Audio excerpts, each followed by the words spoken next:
Hello, ನಾನು ನಿಮ್ಮ Bhavya. Welcome back to my YouTube channel. ಇನ್ನು ಬುಧವಾರ ಮಧ್ಯಾಹ್ನದಿಂದ ವ್ಲಾಗ್ ಸ್ಟಾರ್ಟ್ ಮಾಡ್ತಾ ಇದ್ದೀನಿ. ಇನ್ನು ಮಧ್ಯಾಹ್ನದ ಊಟಕ್ಕೆ ಬಿರಿಯಾನಿ ಮಾಡ್ಕೊಳ್ತಾ ಇದ್ದೀನಿ. ಸ್ಪೆಷಲ್ ಆಗಿ ಅಪ್ಪ ಬರ್ತಾ ಇದ್ದಾರೆ ಊರಿಂದ ಅಂತ ಅಂದರು. ಸೊ ಅವ್ರಿಗೋಸ್ಕರ ಚಿಕನ್ ಬಿರಿಯಾನಿ ಮಾಡ್ಕೊಳ್ತಾ ಇದ್ದೀನಿ. ಇನ್ನು ನನ್ನ ಮಗನ್ನ ಮಲಗಿಸ್ಬಿಟ್ಟು ಅಡುಗೆ ಮನೆಗೆ ಬಂದು ಇನ್ನು ಚಿಕನ್ ಬಿರಿಯಾನಿ ಮಾಡ್ಕೊಳ್ಳೋಕ್ಕೆ ಏನೇನು ಬೇಕೋ ಅದನ್ನೆಲ್ಲ ಒಂದೇ ಸಲ ಹೆಚ್ಚಿಟ್ಕೊಳ್ತಾ ಇದ್ದೀನಿ. ತುಂಬ ಟೇಸ್ಟಿ ಆಗಿರುತ್ತೆ ಈ ಬಿರಿಯಾನಿ. ನೀವು ಕೂಡ ಮಾಡ್ಕೋಬೋದು. ಹೇಗೆ ಅಂತ ಬನ್ನಿ ತೋರಿಸ್ತೀನಿ. ಇನ್ನು ಈ ಬಿರಿಯಾನಿ ಮಾಡ್ಕೊಳ್ಳೋಕೆ ಇದೊಂದು ಪೌಡರ್ ಇದ್ದರೆ ತುಂಬ ಟೇಸ್ಟಿ ಆಗಿರುತ್ತೆ ಬಿರಿಯಾನಿ.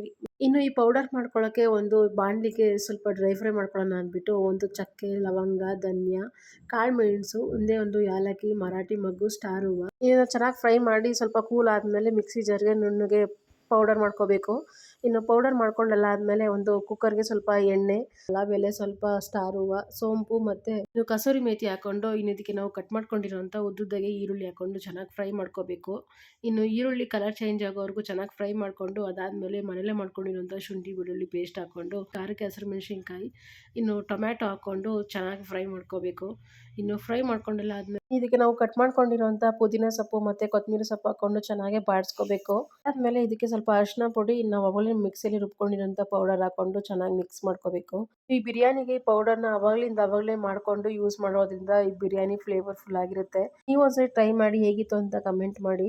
ಇನ್ನು ಇದಕ್ಕೆ ಸ್ವಲ್ಪ ಮೊಸರು ಮತ್ತು ತೊಳೆದಿಟ್ಕೊಂಡಿರೋಂಥ ಚಿಕನ್ನು ರುಚಿಗೆ ಎಷ್ಟು ಬೇಕೋ ಅಷ್ಟು ಉಪ್ಪು ಹಾಕ್ಕೊಂಡು ಚೆನ್ನಾಗಿ ಮಿಕ್ಸ್ ಮಾಡ್ಕೋಬೇಕು ಚಿಕನ್ ಎಲ್ಲನೂ. ಇನ್ನು ಚಿಕನ್ ಎಲ್ಲ ಚೆನ್ನಾಗಿ ಒಂದು 50% ಬೆಂದಾದಮೇಲೆ ನಾವು ತೊಳೆದಿಟ್ಕೊಂಡಿರೋಂಥ ಅಕ್ಕಿ ಹಾಕ್ಕೊಂಡು ಚೆನ್ನಾಗಿ ಮಿಕ್ಸ್ ಮಾಡಿ ಅದಕ್ಕೆ ಎಷ್ಟು ಬೇಕೋ ಅಷ್ಟು ನೀರು ಹಾಕ್ಕೊಂಡು ಇನ್ನು ಕೊನೆಯದಾಗೆ ಸ್ವಲ್ಪ ನಿಂಬೆ ರಸ ಮತ್ತು ಕೊತ್ತಂಬರಿ ಸೊಪ್ಪು ಹಾಕ್ಕೊಂಡು ಲಿಡ್ ಕ್ಲೋಸ್ ಮಾಡಿ 2 ವಿಷಲ್ ಕೂಗಿಸ್ಕೊಂಡ್ರೆ ಟೇಸ್ಟಿ ಆಗಿರೋಂಥ ಚಿಕನ್ ಬಿರಿಯಾನಿ ರೆಡಿ ಆಗುತ್ತೆ. ಯಾರನ್ನೇ ಗೆಸ್ಟ್ ಬರ್ತಾ ಇದ್ದಾರೆ ಅಂತ ಅಂದರೆ ಇದೊಂದು ರೆಸಿಪಿ ಟ್ರೈ ಮಾಡಿ. ತುಂಬ ಇಷ್ಟಪಟ್ಟು ತಿಂತಾರೆ. ಕ್ವಿಕ್ಕಾಗಿ ಕೂಡ ಮಾಡ್ಕೋಬೋದು. ತುಂಬ ಮೈಲ್ಡಾಗಿರುತ್ತೆ. ಇನ್ನೂ ಇಷ್ಟಪಟ್ಟು ತಿಂತಾರೆ ಇದನ್ನು.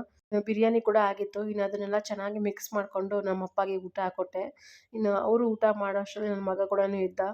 ಇನ್ನು ಅವನ್ನ ಕುಂಡಿಸ್ಕೊಂಡು ಇನ್ನು ಅವನಿಗೂ ಊಟ ಮಾಡಿಸ್ತಾ ಇದ್ರು. ನಾನು ಕೂಡ ಊಟ ಮಾಡಿಕೊಂಡೆ. ತುಂಬ ಚೆನ್ನಾಗಿತ್ತು, ಫ್ಲೇವರ್ಫುಲ್ ಆಗಿತ್ತು. ಇನ್ನು ಚಿಕನ್ ನೋಡಿ ಎಷ್ಟು ಚೆನ್ನಾಗಿ ಬೆಂದಿದೆ 2 ವಿಷಿಲ್ಗೆ.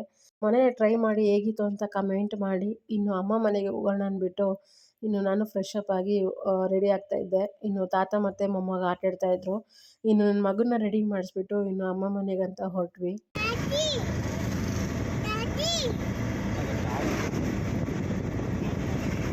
ಇನ್ನು ಅಮ್ಮ ಮನೆಗೆ ಬಂದ್ವಿ. ಇನ್ನು ನನ್ನ ಮಗನ ತುಂಟಾಟ ನೋಡಿ ಒಂದು 5 ನಿಮಿಷ ಸುಮ್ಮನೆ ಇರಲ್ಲ.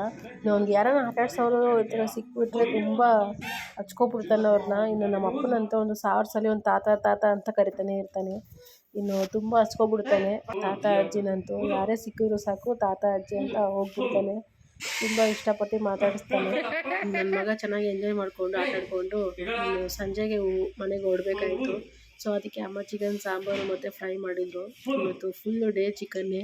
ನಮ್ಮಮ್ಮ ಚಿಕನ್ ಫ್ರೈ ಮಾತ್ರ ಸಖತ್ತಾಗಿ ಮಾಡ್ತಾರೆ. ಇನ್ನು ಈ ರೆಸಿಪಿನ ಯಾವಾಗಾದರೂ ಫ್ರೀ ಇದ್ದಾಗ ಶೇರ್ ಮಾಡ್ತೀನಿ. ಇನ್ನು ಸಾಂಬಾರು ಕೂಡ ಮಾಡಿದರು. ಇನ್ನು ಮುದ್ದೆ ಎಲ್ಲ ಮಾಡ್ಕೊಂಡಿದ್ರು. ಇನ್ನು ಊಟ ಎಲ್ಲ ಮಾಡಿಕೊಂಡು ಇನ್ನು ನಾನು ಕೂಡ ಹೊರಟೆ. ಸೊ ಇದಾಗಿತ್ತು ಇವತ್ತಿನ ಸಿಂಪಲ್ ವ್ಲಾಗ್. ಈ ವ್ಲಾಗ್ ನಿಮಗೆ ಸ್ವಲ್ಪನಾದರೂ ಇಷ್ಟವಾದರೆ ಪ್ಲೀಸ್ ಒಂದು ಲೈಕ್ ಮಾಡಿ ಮತ್ತು ಶೇರ್ ಮಾಡಿ. ಸಬ್ಸ್ಕ್ರೈಬ್ ಆಗೋದು ಮಾತ್ರ ಮರಿಬೇಡಿ. ನೆಕ್ಸ್ಟ್ ವಿಡಿಯೋದಲ್ಲಿ ಸಿಗೋಣ. Thank you all.